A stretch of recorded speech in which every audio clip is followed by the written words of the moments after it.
안녕하십니까. 이주의 돈 버는 부동산 시간입니다. 어제 오늘 날씨가 꽤 춥습니다.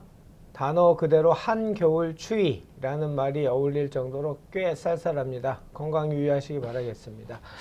오늘 주제는 아파트 팔고 상가주택 사도 될까요? 라는 주제를 잡았는데요.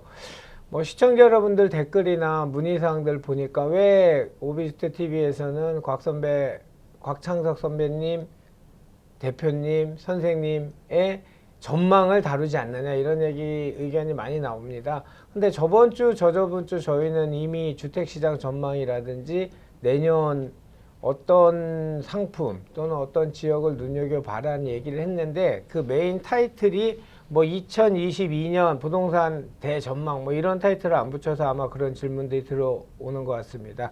앞쪽에 2022년 부동산 전망 우리가 저번 주 저저번 주 했던 거를 이분께 다시 한번 리마인드를 부탁드리고 오늘 주제로 들어가도록 하겠습니다. 늘 저에게 부동산 인사이트를 끊임없이 제공해 주시는 분입니다. 주식회사 도시공간 곽창석 대표님 나오셨습니다. 안녕하십니까? 네, 안녕하십니까? 네.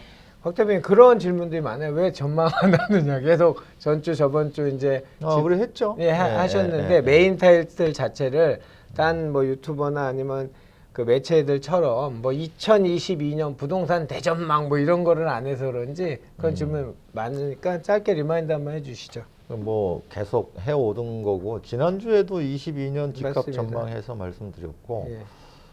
21년 한 해는 이제 수도권 중심으로는 이제 경기 인천 경기가 많이 뛰었잖아요.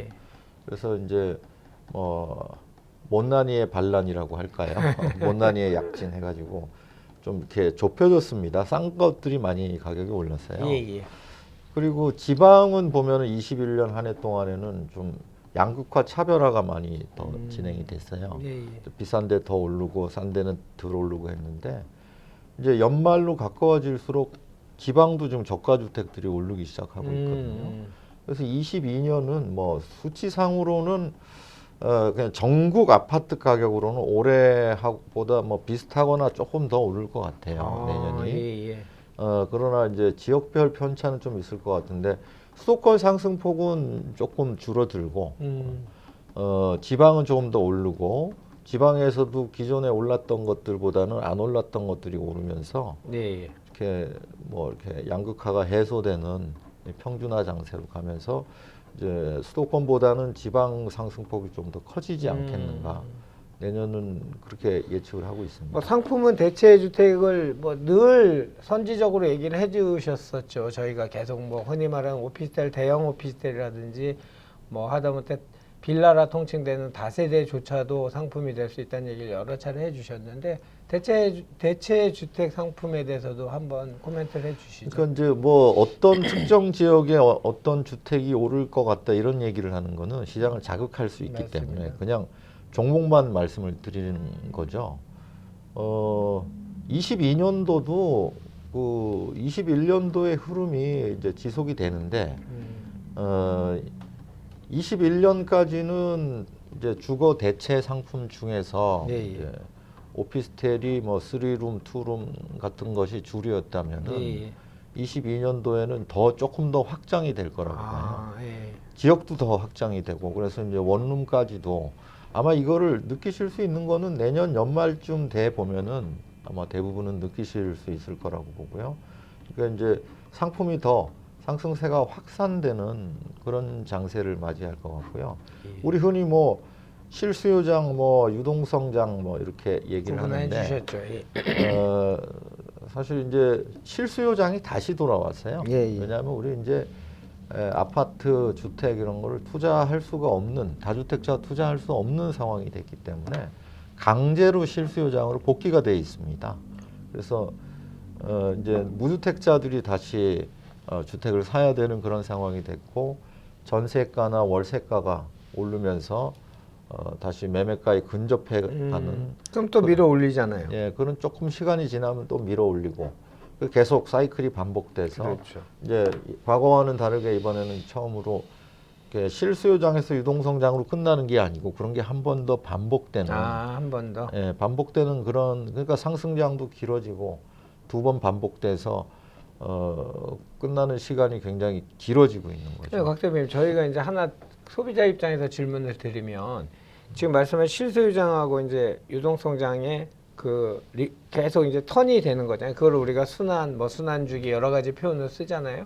근데 이제 우리가 흔히 지금 매체에서 프레임 잡는 뭐 하락장이 온다 또는 그러니까 외생 변수가 없는 상태에서 주택 수급의 영향에 하락장이 온다라는 거는 그러면 실수요장과 유동성장 그 사이사이 포인트에서 기저효과처럼 약간의 떨어짐에 따른 하락장이라고 이렇게 얘기하는 거죠. 그게 아니고 보통은 어느 나라나 다 마찬가지예요. 처음에 이제 월세 임대료가 오르고 오르면은 매매가를 밀어 올리고 매매가가 오르면은 투자자들이 생기죠. 예. 그럼 이제 매매가 집값이 오르니까 또 많이 짓게 되죠. 예. 그렇게 해서 많이 지으면은 그 다음에 이제 침체장으로 가게 돼 있어요. 예. 자연스럽게 집값이 떨어지니까. 예. 근데 우리는 많이 올랐는데 못 짓게 했기 때문에 이제 유동성장 이후에 다시 실수요장이 시작이 된 거예요. 많이 못 지었으니까 또 전월세가 올라가는. 그러니까 이제 두 바퀴를 돌게 된 거죠. 알겠습니다. 뭐 이 정도로 저 2022년 부동산 전망은 마무리해도 될 것 같은데 꼭 기억하십시오. 올해보다 아마 전국 주택 가격은 양극화 차별화가 있는 지역도 발생하지만 아무래도 가격은 전반적으로 조금 더 오를 것 같다. 수도권보단 지방의 상승이 더 눈에 띌 것 같다라는 말로 정리해 주셨고요.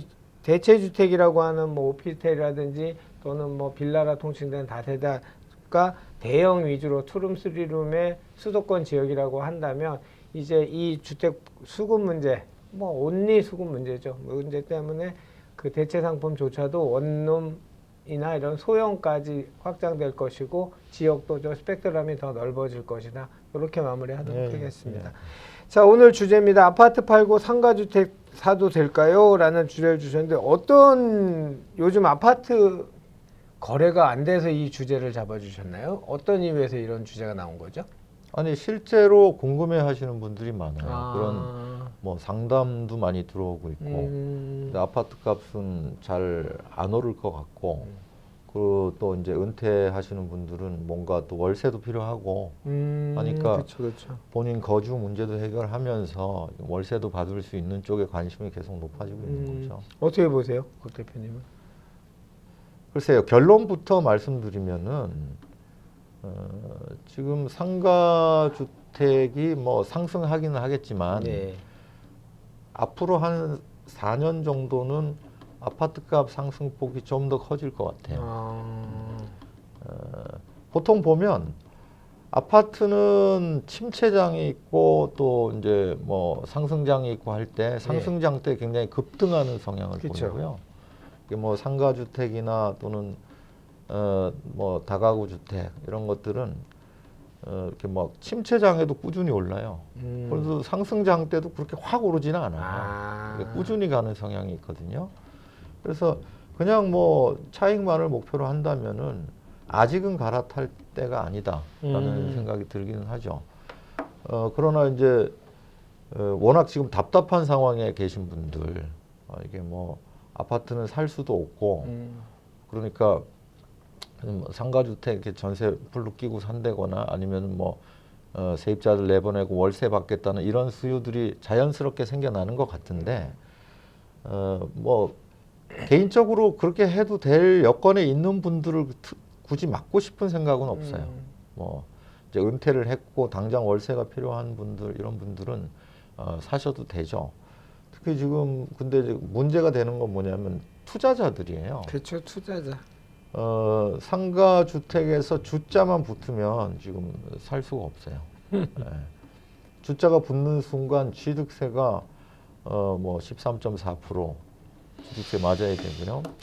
또 그 상가주택을 파시는 분들도 지금 이제 주자가 들어가 있기 때문에 서로 이해가 상충되고 있어요.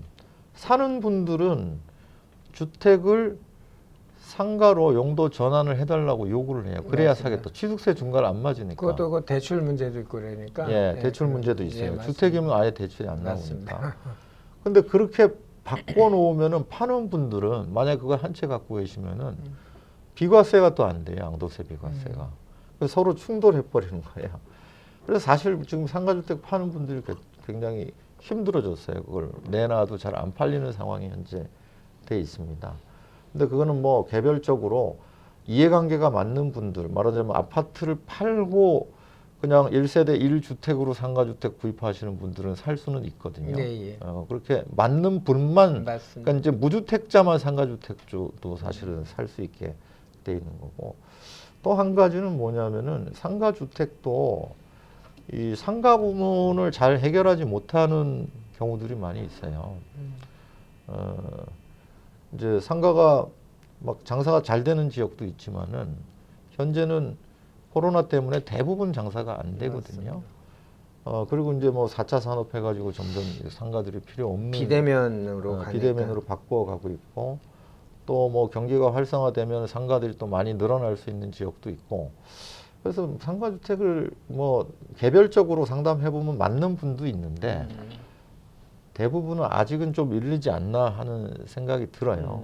그래서 뭐 관심을 계속 가지시는 건 좋은데, 만약 아파트를 팔고 상가주택을 사는 선택을 하시는 분이라면은 조금 더 시간을 가지는 게 좋지 않겠나 하는 게 개인적인 의견이에요. 그 근자에는 아마도 그 말씀을 쭉 이제까지 하셨던 아파트 가격 상승, 지금 실수요장에서 이제 유동성장으로 넘어가는 앞으로 상승하는 시기가 앞으로도 한 3, 4년 이상 지속될 것이라는 것이 깔려 있기 때문에 대체상품 투자자로서는 교체, 그러니까 트랜스퍼를 안 하는 게 좋다. 뭐 이렇게 이해하면 그렇죠. 되겠죠. 그냥 뭐 수익률만 본다면은 이제 뭐 말하자면 아파트는 상승폭이 급격하게 일어나고 그렇죠, 상가주택은 이제 꾸준히 가니까 맞습니다. 그냥 시장만 봤을 때는 조금 이르다는 얘기고, 뭐 예를 들면 과거 사례를 보면은 2007년 8년 요때쯤에 보면 분당의 뭐 시범단지 아파트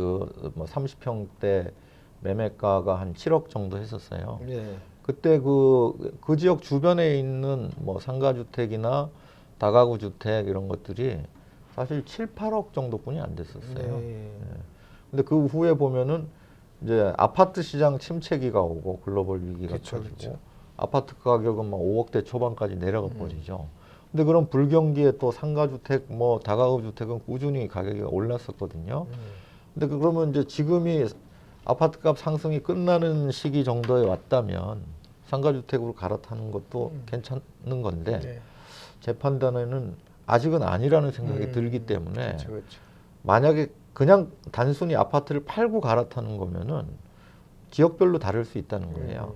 택지지구 또는 뭐 신도시 이런 데라면은 지금 들어가는 것도 뭐 나쁘지는 않겠다는 생각은 들긴 하는데, 대체적으로 전체로 보면은 조금 더 기다려도 되지 않을까 하는 생각도 들고요. 또 지금 당장 상가주택을 사는 것보다는 지금 택지 공급이 워낙 부족하기 때문에 네. 택지지구에 땅을 먼저 확보하고 그 다음에 상가주택을 짓는데 뭐 건설 임대로 짓는다거나 해서 취득 비용, 뭐 취득세도 좀 줄이고 또 나중에 양도세도 줄이고 하는 그런 선택도 할 수 있겠다. 워낙 택지 공급이 적기 때문에 과거에 비해서는 그렇게 선택하시는 게 더 유리할 수 있다는 말씀을 드리고 싶네요. 알겠습니다. 아파트 팔고 상가주택 사도 될까요? 답은 본인의 컨디션에 따라 선택하는 것이 가장 정답인데, 어쨌든 곽창석 우리 대표님이 보시는 이 아파트 시장의 상승 기간이 앞으로도 3, 4년 이상 지속될 것 같기 때문에 그걸 베이스로 깐다면 팔고 산다는 거에는 별로 찬성을 하지 않는 쪽이다, 이렇게 표현을 해 주셨고요. 뭐 택지지구나 뭐 개별 그 본인의 그 자본 또는 뭐 대출 여부 뭐 이런 것들을 종합적으로 고려해야 될 문제죠. 이렇게 그 정보를 드리는 그 방송에서 그냥 단혈적으로 간헐적으로 말씀드릴 문제는 아닌 것 같고요. 어쨌든 간에 아파트 상승폭이 훨씬 더 클 것 같다. 그런 투자자라면 그래서 팔고 사는 거는 반대하신다. 뭐 이렇게 정리하면 될까요? 예. 자, 오늘은 좀 다른 얘기 조금 해볼게요. 뭐 요즘 다 느끼시겠지만 내년 대선 앞두고 너무도 많은 뭐 진흙탕, 저는 뭐 잘 모르겠는데 진흙탕 싸움 같아요. 그 뭐 어느 특정을 저거 하기보다는 오늘 하나 좋은 말 하나 적어 왔습니다. 그 신곡을 쓴 단테라는 시인 아시죠? 13세기 이탈리아 시인이죠. 그 사람이 한 얘기입니다. 지옥의 가장 뜨거운 자리는 정치적 격변기에 중립을 지킨 자를 위해 예비되어 있다. 기권은 중립이 아니다. 암묵적인 동조다. 라는 이야기를 했습니다. 저 자신도 투표권이 있은다부터 기권이란 거를 뭐 했던 것 같아요. 뭐 지방선거든지 총선이라든지 했던 것 같아요. 그냥 뽑을 놈 없어. 아무도 안 찍는다. 뭐 이런 말로 했는데 너무 반성하는 요즘입니다. 우리 중립을 지키는 거는 굉장히 중요한 문제죠. 민주주의에서. 그 선거에 대해서 또 투표라는 이런 행위는 너무도 소중한 내 표를 하는 행위이죠. 그거에 대해서 우리 곽 대표님 어떻게 생각하세요? 그렇죠. 뭐 이제 각자 국민들마다 이제 지지하는 후보가 다 다를 수 그렇죠. 있고 그런 건 맞는데 이런 이제 민주적인 절차가 공정하게 진행되는 게 무엇보다도 중요하다고 생각하거든요. 당연한 거 아닙니까? 예. 근데 사람은 다 생각하는 게 다 다르잖아요. 깊이도 다르고. 말하자면 이 대선판 자체를 어떤 시대 정신을 보고 투표하시는 분도 있을 수 있어요. 깊이 생각해보고. 근데 그런 거는 각자의 선택인데 절차 자체는 아주 공정하고 투명하게 진행이 돼야 된다. 근데 제가 예전부터 갖고 오는 생각이 이 전자개표는 좀 문제가 있지 않나. 어떤 뭐 조작이나 이런 문제요? 하여튼 다른 나라들이 안 하니까 우리는 전자개표가 문제가 없을 수도 있지만은 또 있을 수도 있거든요. 그렇죠. 거기에 대한 지금 논란도 많고 하니까 이제 뭐 대선도 얼마 남지 않았는데 수개표를 한다든가 또는 사전 투표를 줄인다든가 이런 논의를 해야 될 시점이 온 것 같아요. 근데 일반 국민이 논의를 한다고 참여할 수 있는 장이 없잖아요, 지금. 지금 현재 참여장이 열려 있습니다. 어디예요? 그 국회 수개표 국회 청원이 진행되고 있거든요. 이거 청원이 되고 있어요? 예, 되고 있습니다. 그래서 2022년 3구 대선 수개표 시행을 위한 공직선거법 개정을 위한 국회 청원 해가지고 좀 뭐 얘기가 길긴 한데 그냥 수개표 국회 청원하고 검색을 해보시면은 다 나오거든요. 그래서 지금 이제 얼마 안 남았으니까 이제 뭐 지금 연말이니까 이 수개표 청원이 아마 내년 1월 6일인가 7일까지 진행이 될 거예요. 근데 10만 명을 채워야 되는데 현재 아직 절반이 안 돼 있는 걸로 알고 있습니다. 그래서 좀 적극적으로 우리 민주적인 절차를 진행하기 위해서 적극적으로 참여해 주십사 하는 바람을 갖고 있습니다. 곽창석 대표님은 이제 시대 정신, 뭐 심오한 뭐 이런 걸 다 떠나서 최소한 과정은 정정당당하게 싸워야 되는데 그 과정에서 그 투표하고 개표하는 과정 자체가 불신을 갖는 어떤 그런 형태가 돼 있으니 그런 걸 좀 불식하고 정정당당한 싸움을 하는 게 좋지 않겠냐 이렇게 이해하면 되죠? 그렇죠. 뭐 각 진영을 지지하는 거에 대해서는 그럼요. 좋은데 누가 돼도 상관은 없지만은 이런 절차가 잘못돼서 잘못된 결과가 나와서 만약에 엉뚱한 후보가 당선되고 이거는 정말 불행한 사태라는 거죠. 그런 걸 없애려면은 시간이 조금 걸리더라도 반드시 수개표를 해야 된다. 그래서 수개표 운동을 좀 했으면 좋겠어요. 자, 오늘도 저에게 부동산 인사이트 그리고 이제는 우리도 참여를 할 수 있고 페어한 시장, 페어한 게임을 만들어서 좋은 나라를 만들기 위한 행동을 해야 된다라는 말씀까지 우리 곽창석 대표님의 이야기를 들어봤습니다. 오늘도 저희에게 부동산 인사이트를 아낌없이 주신 분은 주식회사 도시화공간 곽창석 대표님이셨습니다. 감사했습니다. 네.